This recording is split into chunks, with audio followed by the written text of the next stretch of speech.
Hello guys, welcome to my YouTube channel. My name is Harjeet Kaur. हम कर रहे हैं Indian economy by Ramesh Singh और इसमें हमारा चैप्टर 8 एग्रीकल्चर चल रहा है और इसमें आज हम डिस्कस करेंगे इरिगेशन।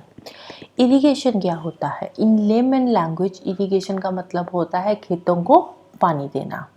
तो प्लानिंग कमीशन के अकॉर्डिंग इरिगेशन प्रोजेक्ट्स को 3 पार्ट्स में क्लासिफाई किया गया है। कौन कौन से हैं?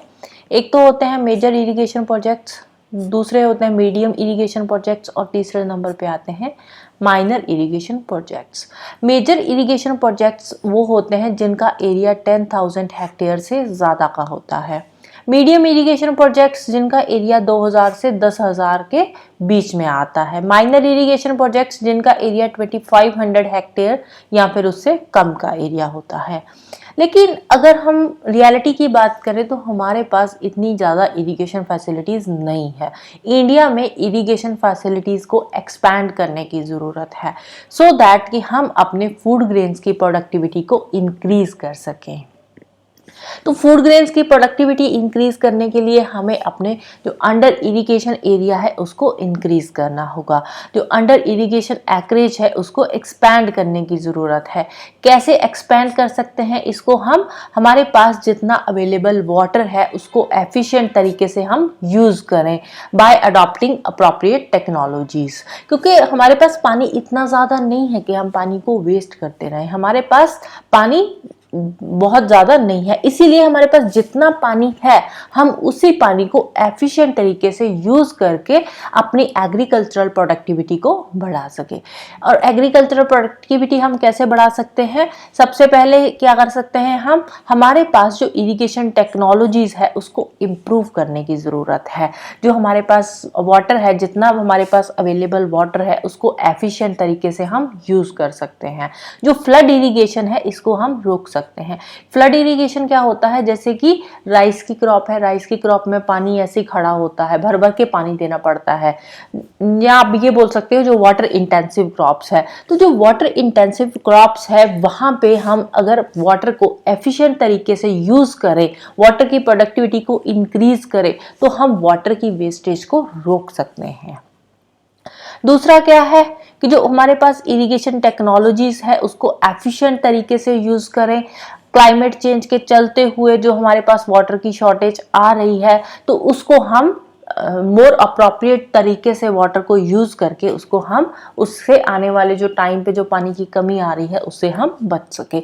ओवरऑल जो हमारे पास जितना भी पानी है उसको हमें एफिशिएंट तरीके से यूज करना है और इरिगेशन टेक्नोलॉजीज को इम्प्रूव करना है।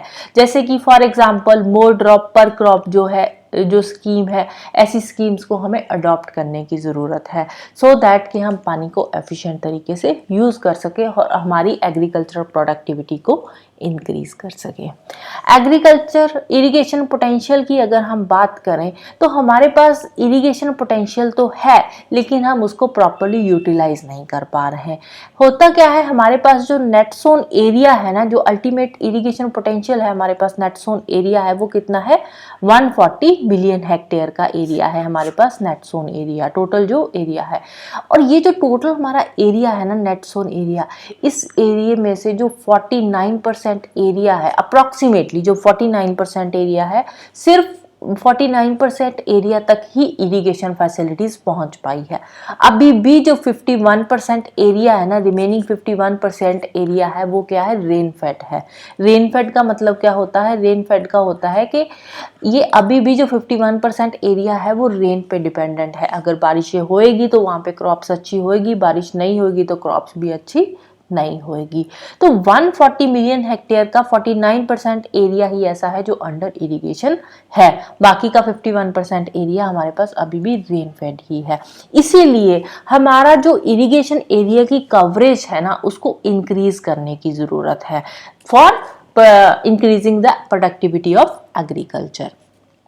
तो हमारे पास जो इरिगेशन पोटेंशियल क्रिएटेड है, इरिगेशन पोटेंशियल तो हमारा अच्छा खासा है लेकिन जो हमारा इरिगेशन पोटेंशियल है ना हम उसको प्रॉपर्ली यूज नहीं कर पा रहे, जिसके चलते हुए जो इरिगेशन पोटेंशियल क्रिएटेड है और इरिगेशन पोटेंशियल यूटिलाइज्ड है उसके बीच में गैप बढ़ता जा रहा है। इरिगेशन पोटेंशियल क्रिएटेड का मतलब क्या होता है कि हमारे पास इरिगेशन फैसिलिटीज तो है, लेकिन हम उनको प्रॉपर्ली यूटिलाइज कर पा नहीं रहे, हमारे पास प्रॉपर टेक्निक्स नहीं है जिसके थ्रू हम इरिगेशन पोटेंशियल को यूटिलाइज कर पाए। इसीलिए IPC irrigation potential created and irrigation potential utilised जो है, इसके बीच में गैप बढ़ता जा रहा है।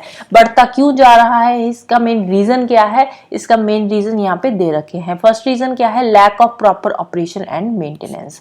हमारा जो इरिगेशन फैसिलिटीज है उनको हम प्रॉपरली मेंटेन नहीं कर पा रहे। होता क्या है कि जो इरिगेशन कैनाल्स वगैरह होती है, तो उन कैनाल्स, बड़ी बड़ी कैनाल्स बना तो लेते हैं, जो मेन रिवर है, रिवर से हम कैनाल्स निकाल लेते हैं और खेतों तक पानी पहुंचा देते हैं, लेकिन वो जो कैनाल्स होती है ना, हम उन कैनाल्स की प्रॉपर मेंटेनेंस नहीं कर पाते। होता क्या है, उन कैनाल्स में सिल्ट वगैरह जम जाती है और घास फूस उसमें उगाता है, जिसके चलते हुए उस कैनाल्स में पानी की वेस्टेज बहुत ज्यादा होने लगती है, या कैनाल्स के बीच में कहीं से लीकेज होनी शुरू हो जाती है, तो उससे क्या है, पानी की वेस्टेज होनी शुरू हो जाती है। तो इसीलिए हमें ज़रूरत है अभी प्रॉपर मेंटेनेंस की, जिसके चलते हुए जो हमारा पोटेंशियल यूटिलाइज्ड और पोटेंशियल क्रिएटेड है, इसके बीच में गैप बढ़ता जा रहा है। सेकेंड रीजन क्या है? Incomplete distribution system. हमारा डिस्ट्रीब्यूशन सिस्टम इतना अच्छा नहीं है। कोई भी जो मेजर कैनाल है, जैसे कोई यहाँ पे रिवर बह रही है, तो इस रिवर में से जो कैनाल जा रही है ना, तो वो एक बहुत बड़े एरिया तक पहुंचती है, उस एरिया के अंदर तक नहीं जाती। इस जो ये एरिया है, जो कोई विलेज है या टाउन है, तो इस विलेज में जितने भी खेत है, उस खेत के अंदर अलग अलग खेत तक पानी नहीं पहुंचता, प्रॉपर एक एरिया तक ही पानी पहुंचता है। उसके आगे जो पानी है उसको खुद से इंडिविजुअल लेवल पे पहुंचाना पड़ता है, जैसे किसी बकेट से पानी आगे ले जा रहे हैं या किसी पाइप के थ्रू। इंडिविजुअल लेवल पे जो फार्मर है वो खुद पानी आगे लेकर जाता है। तो जो डिस्ट्रीब्यूशन सिस्टम है कैनाल सिस्टम का, तो वो इतना अच्छा हमारे यहाँ पे है नहीं है। तीसरा रीजन क्या है? Non completion of command area development. Command area development जो स्कीम है, इसको हमने शुरू तो कर दिया, लेकिन इसको अभी कंप्लीट किया नहीं है। Change in cropping pattern change हो रहा है। अब कहीं पे क्या, जहाँ पे कोई पल्सेस वगैरह ग्रो होती थी या कॉटन क्रॉप ग्रो होती थी, तो वहाँ पे क्या है, लोग क्या कर रहे हैं, अब एकदम से शिफ्ट कर रहे हैं। जो पल्सेस थी, पल्सेस की जगह पे वो राइस की क्रॉप ग्रो करने लगे हैं या वीट ग्रो करने लगे हैं। क्रॉपिंग पैटर्न चेंज होएगा तो पूरा का पूरा जो इरिगेशन सिस्टम है वो भी वहाँ पे चेंज हो जाएगा। फिफ्थ रीजन क्या है? Diversion of irrigated land for other purposes. जो इरिगेटेड लैंड है उसको बाकी पर्पसेस के लिए यूज करने लगे हैं।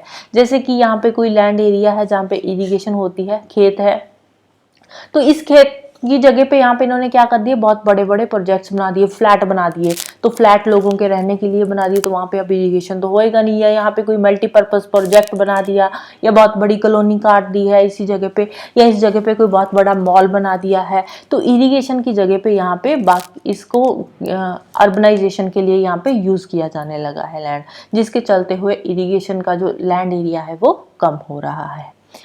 There is a need to arrest the decline trend of efficient utilization of irrigation potential and also reverse it. अब ये जो हमने यहाँ पे रीजंस देख रखे हैं ना, तो इन रीजंस को हमें ध्यान देने की ज़रूरत है, सो दैट कि हमारी जो पोटेंशियल है, हमारा जो पोटेंशियल है इरिगेशन का, उस पोटेंशियल को इंक्रीज करें। जो क्रिएटेड है हमारा इरिगेशन पोटेंशियल और यूटिलाइज है, उसके बीच में जो गैप है, उस गैप को हम कम करें। जितना हमारा इरिगेशन का पोटेंशियल है, उस पोटेंशियल को हम ज़्यादा से ज्यादा यूटिलाइज करें।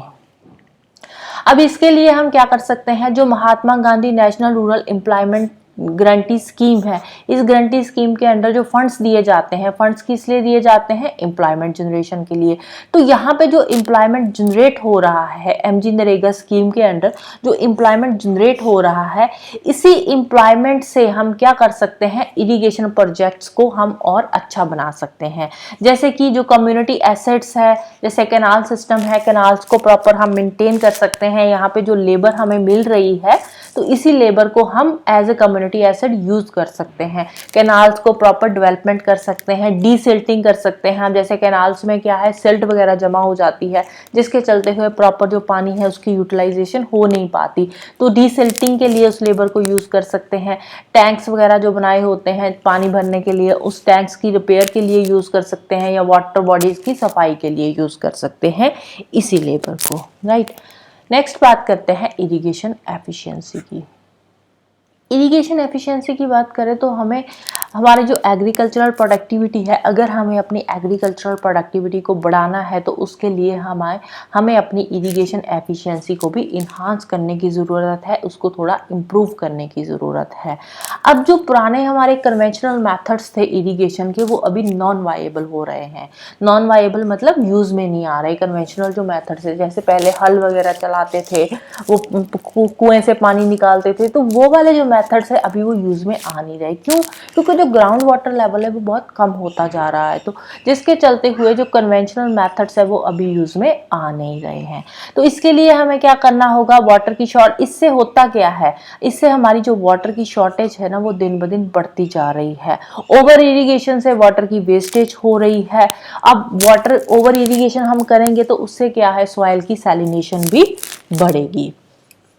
तो इकोनॉमिकली एंड टेक्निकली अगर हमें इरिगेशन टेक्नोलॉजी को एफिशिएंट तरीके से यूज़ करना है तो उसके लिए हमें नए इरिगेशन मेथड्स को अडॉप्ट करना होगा, लाइक ड्रिप इरिगेशन हो गया, स्प्रिंकलर इरिगेशन हो गया, सो दैट कि हम अपनी वाटर यूज एफिशिएंसी को इम्प्रूव कर सके।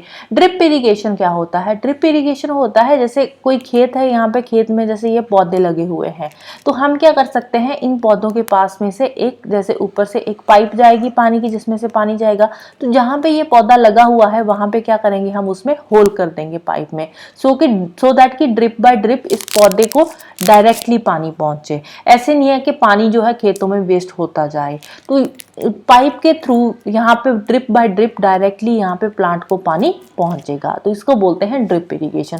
स्प्रिंकलर इरिगेशन क्या होता है कि जैसे कोई खेत है तो खेत के अंदर हम एक स्प्रिंकलर लगा देंगे, तो यहाँ पे क्या होगा, पानी जो होगा वो सारी डायरेक्शंस में जाएगा, इसको बोलते हैं sprinkler irrigation.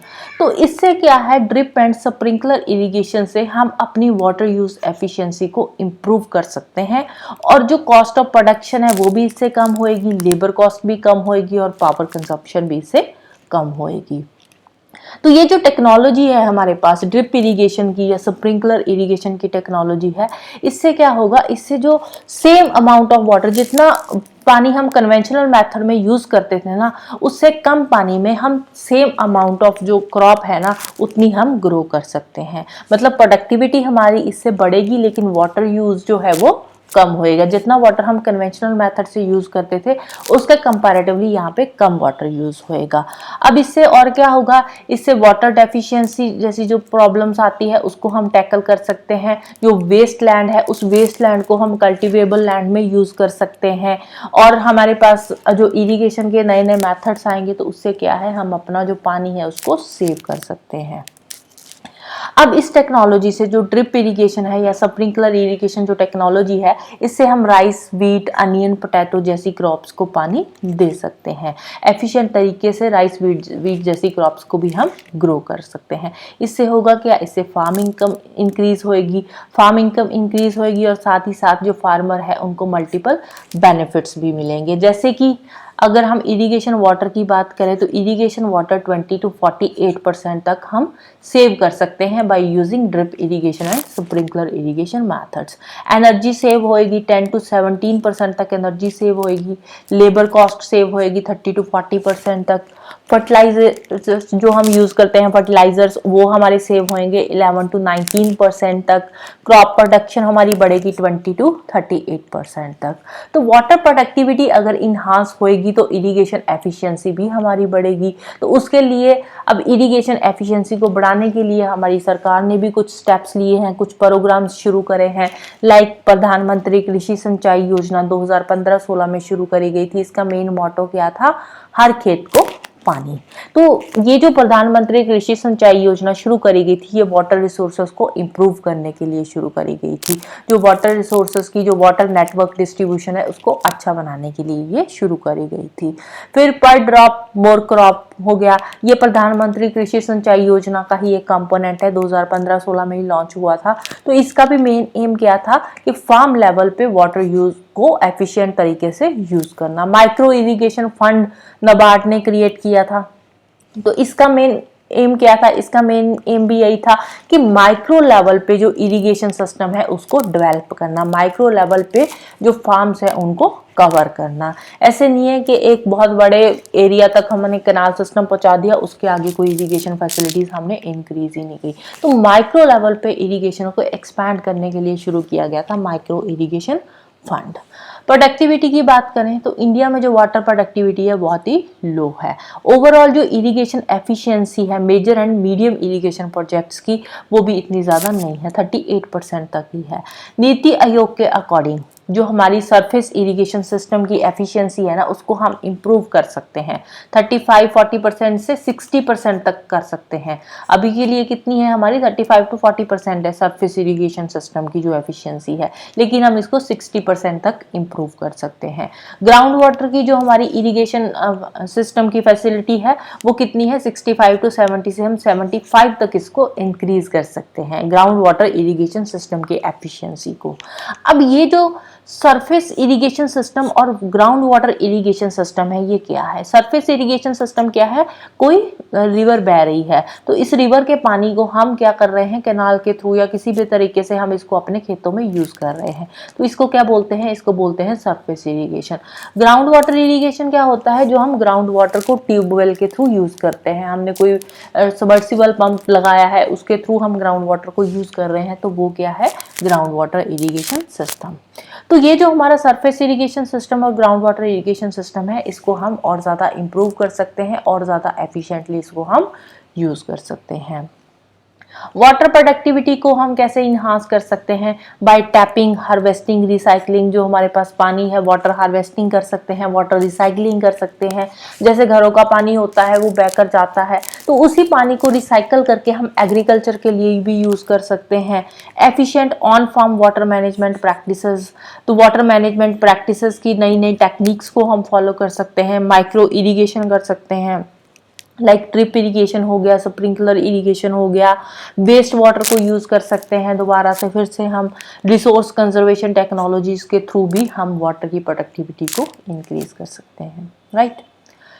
So this is all about today. तो जाने से पहले वीडियो को लाइक कर देना, शेयर कर देना और चैनल को सब्सक्राइब कर लेना। Thank you, bye bye and have a nice day.